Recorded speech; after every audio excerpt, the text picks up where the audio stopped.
Happy morning, students. All Velamude. Yes, students, today the history chapter 6, that is Kingdom, Kings and an Early Republic. That only we discussing. Okay. Yeah, dears, little bit a small recap for you. That is Janapadas and Mahajanapadas.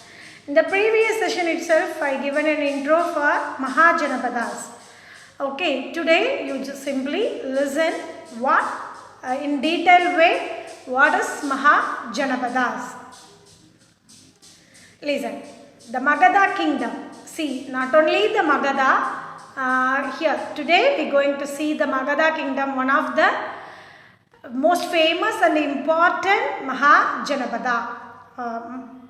Okay, what are the 16 important Mahajanapadas that was practiced, that was in the 600 BCE? Kamboja, Gandhara, Kuru, Surasena, Matsya, Avanti, Chetya, Vatsa, Panchala, Kosala, Malla, Kashi, Magadha, Asaka, Virji, Anga. Okay, these are the 16 important Mahajanapadas who lived in the or ruled the subcontinent or the North India. Okay, these clans came arised after the Aryans entered. Okay, children. Yes, among the 16, Magadha was the important and most bravest kingdom. Okay, yes, we can see how. First, you want to know what is Janapada. Okay, the word Janapada, where Jana are people and Pada, that means feet, which means the foot of the people. Now you want to listen that here before that kings was the king or leader for the group of people. But now the kings declare themselves they are the kings for the land. That means the people's foot where and all they are living, that place also under the control of Janapadas. Okay, how they become Janapadas? The important 3 Janapada settlement in India, that is archaeologists excavated, that is Purana Kila in Delhi, Hastinapur in Uttar Pradesh and Atranji Kera in Uttar Pradesh. These 3 important Janapadas archaeological sites are excavated by archaeologists. Okay, children? Now you understand what is Janapadas and what are the Janapada settlement in India? They Mahajanapadas, that means Maha means big.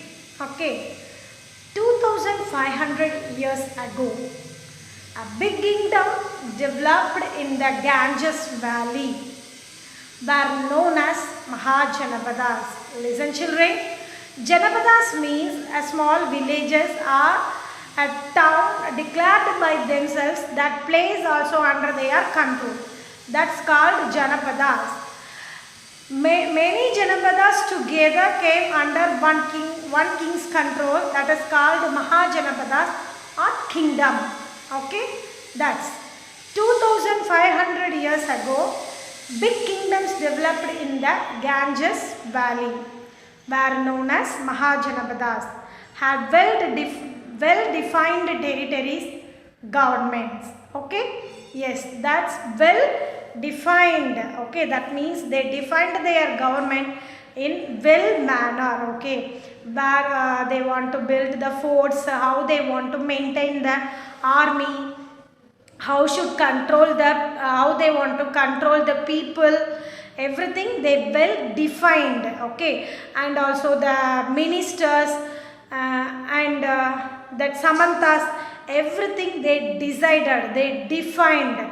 Okay, how the people want to pay the tax, how collect the tax, who collect the tax, in what way the tax materials, what are the tax materials people have to pay, everything they draw. Okay, that is well defined governments.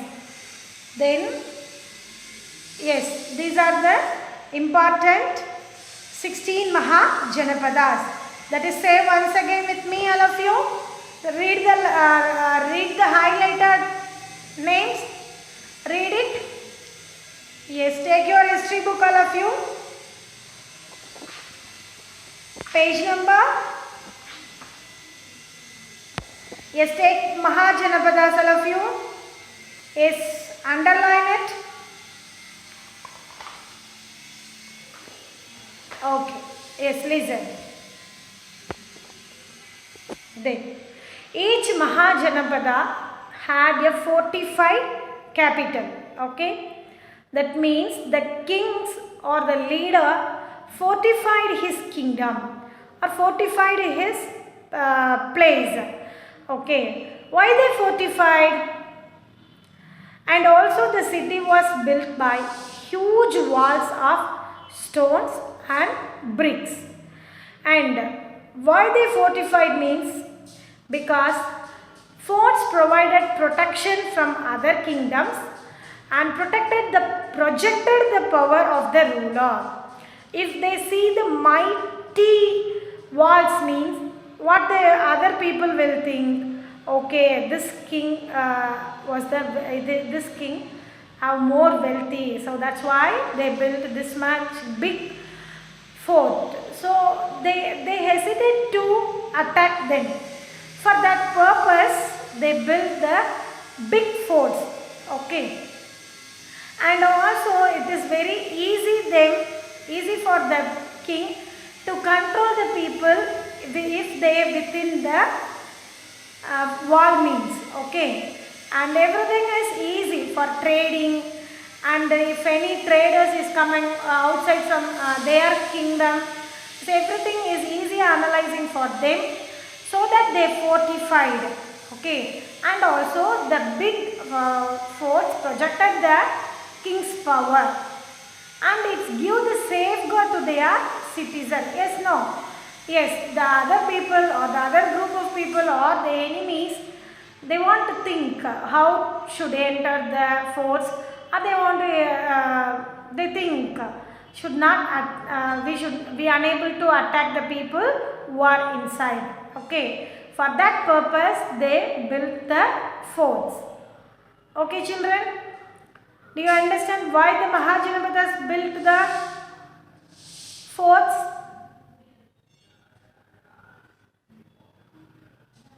Yes. And also they maintained army. Okay. And also they maintained the army. Kings maintained a regular army for the protection of his kingdom. Payments of the soldiers were made by punched mark coins. They were punched with various symbols or called the punch marked coins. Kings maintained, first they built forts to safeguard their people from the other groups. And now what they are maintaining army. Why they maintained army means they want to give protection for their people, and also they want to show their power. For that, kings want to pay the salary to the soldiers? No. So they paid as punch marked coins. Okay. For paying these punch marked coins or money as salary for the soldiers, where they get the sources? From the taxes. Yes. So the Mahajanapadas levied a correct taxes to the people.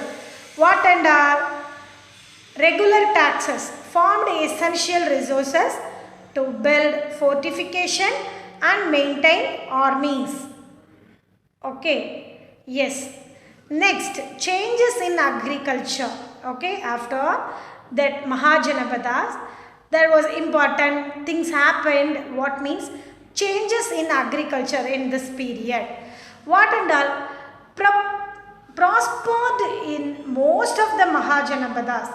That means how they bringing changes in the agricultural, that is in the farming. In what way? Because in olden days, people plow the land with the iron, with the stone plow only. Now, iron came to be used widely in the making of plowshare, horse and other farming tools. Okay. Now in the after the arising of Mahajanapadas, there was a changes in the agriculture. What means they invented a lot of iron tools for helping the agriculture, that is for farming. It improving the yield of the cultivation. That means if instead of a stone plow, the iron plow make the soil till loose. Okay, so the crops grown very well, and also they invented many irrigation facilities also. Okay, improved farming techniques and improved quality and quantity of crops produced. 2 crops were grown annually. So the next changes what happened means use of iron plow. Iron plow used in place of wooden plow. That is, yield of crops increased. Okay children? Yes. Now listen. Prospered is in most of the Mahajanapadas. That means there was a changes in the agriculture. Maximum tools they were used by iron. Okay. This helps them to plow the soil easily, irrigating the watering the plant every day easily. So the crops grown very well. If the agriculture, because that day agriculture is the important occupation. Okay. So normally the crops grown very well means what happened? The farmers get more yield. Okay, they yield more crops. So that time it is easy for them to pay the taxes to the kings. And also it is very good for the king to collect the taxes. So they are bringing lot of changes in agriculture. Okay, first one we saw the iron plow. Okay, use of iron plow. Yes, I already told, instead of stone plow, the stone plow, the iron plow helps to the farmers plow the land easily and also more land. Before it, they are plow very small areas only, because it was tough for them to plow with the iron plowshare. Okay, now they started to use the iron plow. Okay, then transplanting paddy. The paddy transplanted instead of scattered seeds led to higher yield. Okay, transplanted means from the paddy bed, or it's called green bed. Okay, from that they are transplanting the paddy plant. Okay, that means they get more yield. Okay children? Yes, till this you please wait. The next 15 minutes we will continue. Yes children, please you wait.